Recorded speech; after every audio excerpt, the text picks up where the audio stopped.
Hüseyin Arif bir gün yine de kefi kök halda İsmail Şıklı'ya zəng edir. Ağoca, bilirsən nə var? Dünən idarədə oturmuşdum. Aşıqpərinin sazlı qızları da yanımda. Birdən qapı açıldı, Zəlimxan Yaqub girdi içəri. Bığları da ki maşallah, üzünün yarısını tutub.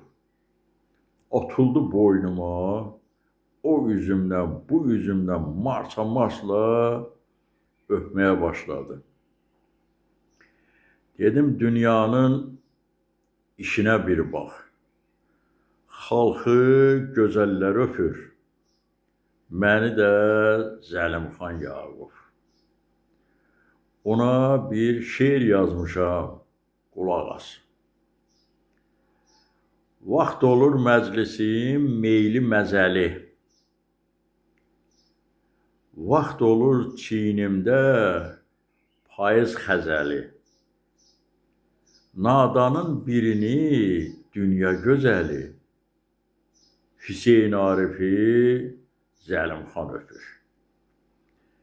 Bugün görkəmli şairimiz Hüseyin Arifin anadan olmasından 101 il keçir.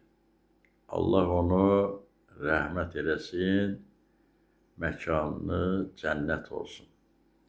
Diqqətinizə görə çox sağ olun.